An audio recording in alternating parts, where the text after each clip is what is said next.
Welcome back. I promised you guys we'd be back very soon after that last one. This video today, we're gonna talk about my rifle build. And before we get into that, a little bit of background as to my experience with rifles. I have only been shooting rifle for maybe a year and a half or so. My first rifle was built by a family member. It's kind of a very standard mil-spec, 16-inch DI, as normal gets gun. It was a great platform for me to get familiar on without spending a bunch of money and learn how to handle a rifle, learn about what I do and don't like so I can make better choices from experience shooting as I built this gun. So before we break this down, I want to talk a little bit about the reason or the purpose of this build, which to me is sort of threefold. One is I wanted to have something that is capable of most rifle things. So something that I could use, and look, let's be very clear, if ever I needed to use a rifle in real life, something has gone very wrong in the world. But I wanted one gun that I was very familiar with, that I was very well trained on, that I could do, call it CQB, that I could reach out a little bit if I needed to, but I wanted one gun to be good at that I could kind of do everything with. I also wanted to have a somewhat conventional or normal platform, and I know what you might be thinking, but when I say normal, I mean normal in chambering, normal in size, normal in manual of arms, so that if I train with this and I get good enough at this, I could also pick up somebody else's AR-15 and still run that really well. Last is that in my line of work, at the time that I made this choice, I was working on a project where we were developing a new weapon system that was also going to be short stroke gas piston driven. My options would be pretty limited for carryover between something like an HK416 or a similar clone, a BRN 180 from Brownells, or the Sig platform. So this is, or started its life anyway, as a Sig Spear LT. 5.56 makes this the most universal. I know the Spear, standard Spear chambered in 308 is also a very cool platform, but for me, again, to make this the most normal as possible, 5.56 just made more sense. Compared to the previous two generations of the MCX, this is, to me, a better balance where you still have all the coolness of the previous generations, but it's not nearly as heavy. Whether or not this is important, I do think it's worth mentioning, and for all of us to admit, this gun also just looks really cool, which can't be a bad thing. The MCX platform has had fully ambi controls. This one maintains that as well. So even as far as your mag release, your bolt catch bolt release, you have ambi pretty much everything. Some of your steel parts are replaceable, so you look at your brass deflector, your QD cups on your receiver, those are all replaceable, so if they should wear out, I think that was a really thoughtful design that they incorporated these parts there. The unique downsides to this platform are that many users have complained about barrel or handguard flex, which we will circle back to, but that is a pretty common complaint. There are limited options for length, so I would have preferred if they made this into a 14 or 14.5 that I could then attach something to and make it the 16. But they don't have that as an option, so for me, it's a 16-inch barrel. For me, where I live anyway, the folding stock is not really a pro because there has to be a lockout installed when they ship this, and you have to keep it there to prevent you from folding it. The last two things here are that, one, this is a very expensive rifle for what it is, and it is still heavier than most high-end AR-15 platforms. So the first handful of times I took this with me to the range and sent some rounds through it, my initial thoughts were that, one, it's not just heavy, it's specifically front heavy. A lot of that has to do with the gas system and the handguard being quite a bit larger than a standard AR-15 handguard. The folder, or the minimalist stock that came from factory, is also fairly light, so the balance of the rifle is definitely shifted forward. So distinctly front heavy. The other thing that I noticed compared to most of the DI guns that I've shot, that this one, the recoil feels perhaps more pronounced, but maybe more so. A good comparison is if you think about the way that 9mm feels on a handgun compared to, say, 45 ACP. 9mm is kind of a quick snap, whereas 45 is a bit more of a slow shove. That's a similar comparison that you could make to this piston system versus DI. Most DI guns that I've shot, at least the good ones, they feel quick, they feel very light. This feels a little bit slower and perhaps a little bit heavier, no harder to control on a recoil, no harder to return to zero, just a different feel. Getting into the actual build, we're gonna go tip to butt like we always do. So from factory, this will actually ship with Sig's flash hider. It's a great part. However, where I live, you don't get it. If you are going to run a non-Sig muzzle device, you will need to have their special washer to adapt whatever muzzle device to their barrel profile. Here, what I have is a Strike Industries King Comp. Has plenty of ports for gas to help manage recoil. That length is interesting, but we'll circle back to that. This King Comp, one other reason that is a really, really small thing, but important to me, is the shape of that. If you can see on the front end, it is granulated, pretty sharp. So again, the instances in which that I'd have to use this for real are very limited. But if I needed to ever strike a person or an object with that muzzle device, it would be pretty nasty. Most of the time, this rifle will live with the Strike Industries Suppressor Universal. This does use a unique adapter here where you can kind of quickly attach or detach the blast forwarding device. This does add about 9 ounces of extra weight, so it does shift the balance, but the benefit, especially in my case, is that if I ever did need to use this to defend my home, I'd be indoors. This does direct sound forward. So in the absence of a suppressor, this is perhaps the next best thing. For this light setup here, we have is a Cloud Rain 3.0.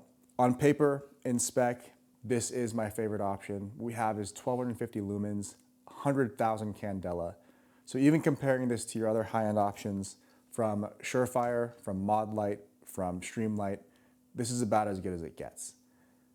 So as long as it proves to be as durable as some of the other options from, say, a Surefire, this is the best bet. Interesting note, it does come with this M-LOK mount. It comes with your tail cap and switch. It comes with your switch pad, integrated cable management. If you look here at that top rail section, you can see just how little excess cable I have there. All of the extra reroutes itself underneath your switch pad. And your switch pad, again, included in the kit, you have momentary and constant options there, and again, as well as your tail cap. All of this can be had frequently on sale for about $300, whereas a similar setup from a Modlight or a Surefire is gonna run you about $500–600. So not only is this great in spec, this is also really good value if you start adding up all of the associated costs. I also do have this light cap. This is not necessarily to protect my light from getting dirty. You'll see that it is still pretty dirty. This is more so if ever I had to use this rifle in the end of the world, this will prevent any reflection off of that lens if ever I were downrange from somebody else. Further down here on the underside of my handguard, what I have is an Irregular Defense modular handstop. They're version 2. This to me is a good in-between, somewhere that is balancing the best of both from a vertical foregrip that is fully right angle, where if I had a vertical foregrip, I would have to then kind of jam my fingers into a hard angle there, and a kind of an angled foregrip. So this is the best of both. It's also extremely aggressively textured. It reminds me a lot of the texture that I apply to my carry gun on the front and back strap. And when you combine this part with the kind of chunkier handguard of the MCX platform, this really does fill out my hand nicely, and it gives me a good, consistent purchase, as well as the ability to still reach my switch pad for my light. Continuing down the handguard, I do have an Arisaka Zero retention clamp, which, coming back to the distinct con of the platform, many people complain about barrel flex. If that's you and you have one of these or a similar platform, what I'd encourage you to do first is remove your handguard. Check your barrel bolts. When I checked mine, they were not torqued to spec. They were very far off, in fact, and it seems like that's a pretty common case. So complain however much you will about Sig. I cannot deny they do ship a lot of their guns out without fixing that first. So the first thing I would recommend is you torque your bolts to spec. After that, if you still experience that barrel flex or that handguard wobble and you want to decrease or add an extra layer of insurance, the Arisaka Zero retention clamp is a very simple install. It literally just sits underneath your handguard and you have just this one bolt here and another bolt on that other side. You torque it down and you are good to go. Getting into the optic setup, we have here is a Romeo 4T Pro. Only real difference if you're wondering between a 4T and a 4XT is just the battery. The 4T runs a button cell, 4XT is going to be a AAA. This optic, when I was building this rifle, came highly recommended from a couple of buddies who retired from Special Forces. They say that this has been their default in the past couple of years, and some of these choices that I've made, when I've asked for recommendations, I kind of think to myself that if it's good enough for them, way more than good enough for me. And that has certainly been my experience. The 4T Pro, I really like this for a couple of reasons. The same size and footprint as an aim point makes it compatible with a lot of the same hardware like this mount that we'll get into. The other thing is that when you are setting up that optic, you'll see that you have a few different options for reticle. You have just a single dot right in the middle. You can run 4 dots this way, or you can run 4 dots with a circular ring, sort of like an EOTech. For the application, I really like having just those 4 dots. I never really switch it, but those 4 dots mean that I can zero that top center dot. That can be my zero at 50 and 200, and that 4th bottom dot here, my pinky, can essentially be my holdover for anywhere in, say the range of 25 and in. That can still be a very effective point of impact for me. Moving slightly backward to the magnifier, this doesn't always stay on the gun, but this is an EOTech G45, very robust, very trusted, also somewhat heavy and somewhat short eye relief. But 5 times magnification is probably the most I would ever think I'd need for a setup like this. Both of these sit on Unity mounts, so we have a Unity fast riser, which that 226 over bore means that when I do shoulder this gun, I'm able to maintain a pretty upright head posture and get a consistent sight picture. Because when you are looking down your rifle, you don't obscure any extra field of view by having it flipped down to center. Whereas your traditional flip to side mounts, you would obscure a little bit more on that side of the gun this way if you had to flip that out all the way to the side. It's also a little bit faster to have that shorter throw upward downward versus having it all the way over to the side as you use a traditional flip to side mount. But most of the time for me, just because unless the end of the world comes, I don't need this. This doesn't stay on the gun. You may notice the location of this magnifier. It sits really far back. Same thing with the dot. That was intentional for 2 reasons. One, for my length of pull, which we'll get into in the stock, I do have to have my face sit pretty far forward. I have to reach it forward quite a bit to get good enough eye relief. So for me, sitting that further back closes that gap just a touch to make that a bit more consistent. The second benefit to mounting everything a little bit further back is that with this gun already being front heavy, shifting everything back does make it a little bit more balanced, where I'm shifting the center of gravity also backward to make that feeling of front heaviness not so apparent.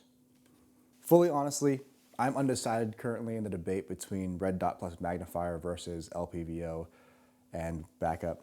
If you do the math, you're actually looking at a similar amount of weight running your magnifier plus red dot, all the mounts, versus doing like a 1:8 with a backup or piggyback red dot. So I don't think you're saving any weight. You could make the argument that this is a little bit more robust, a little bit more durable, probably be right. But for me right now, this is the setup I have on here. This is what I'm training with. I will in the future make a video comparing the 2 setups to see what I think as I train with both of them a little bit more.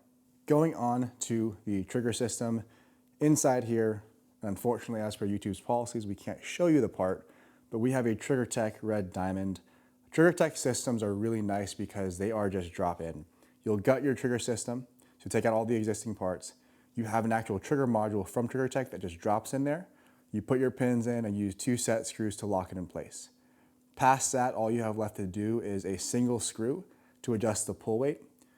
For me, I've set up this trigger so that it is 3.5 pounds, and their 2-stage flat face was designed to feel very similar.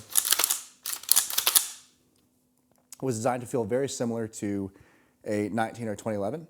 So what you have is a very short bit of take up to a very distinct wall, crisp break, and then the reset is also super short.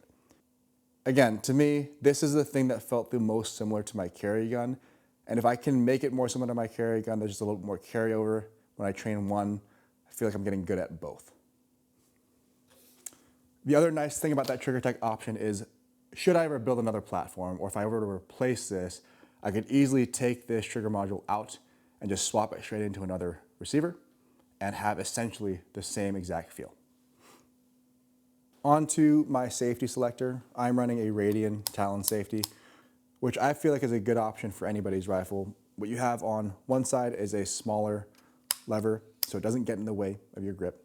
On this side though, you have a longer, more exaggerated lever, so you have plenty of purchase to activate and deactivate your safety.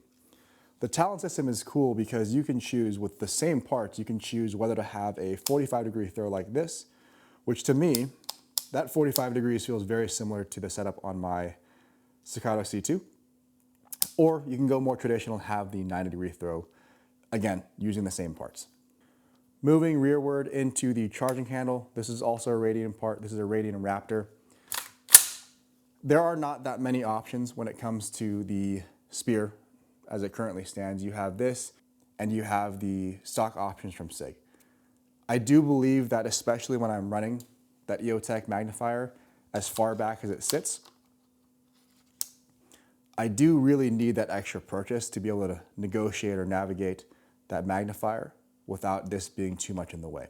So the oversized charging handle is really helpful if you're gonna run both of these, or if you're gonna run an LPVO that sits all the way back. Going into the grip, we have a Magpul K2 XL. Again, this is one of those things that's a pretty common choice, but the XL feels similar in size to me to my carry gun. So just trying to keep it consistent in feel. And then further rearward into the stock, this is actually not the stock. This is a Parker Mountain Machine Kate Moss. It maintains the same sort of look and feel and weight balance of the factory Sig Minimalist.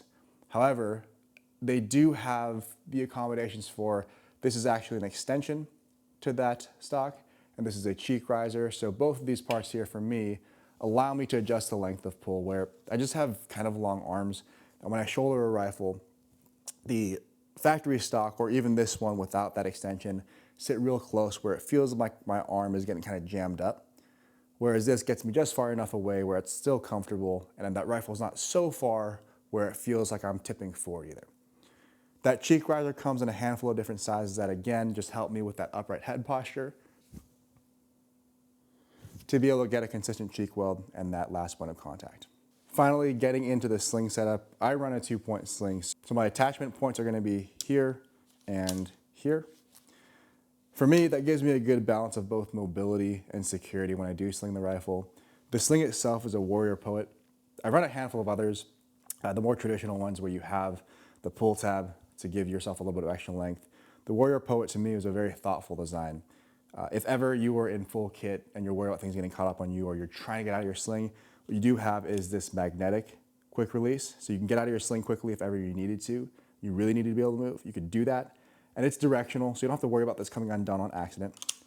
That's a super thoughtful addition. The other thing to me is that they integrate the management of the tail end of that sling. So however you adjust it, whatever length it is, you don't have to worry about that tail end just flopping around or having to cut it. So with the rifle slung, the rifle is at a height and it's close enough to me that it feels secure. It's not gonna bang into my leg or prevent me from walking or running. It also is gonna allow me the freedom to use my hands however I have to use them. And then when it comes time to actually get that rifle up and onto my shoulder, I can bring it up and out without having to readjust the tab to create extra length in my sling. I could just punch it out. The elasticity of the section of the sling here allows me to get a little bit of stretch where the gun is gonna be just clear of my shoulder, and it'll actually feel like it's pulling itself back into my shoulder as I shoulder the rifle to build that base. So that is the full build as it currently lives and as I currently train with it. If you guys have any ideas how you would have done this differently, let me know in the comments below. Always open to those ideas. But for now, that's the video. Thank you for watching. See you next time.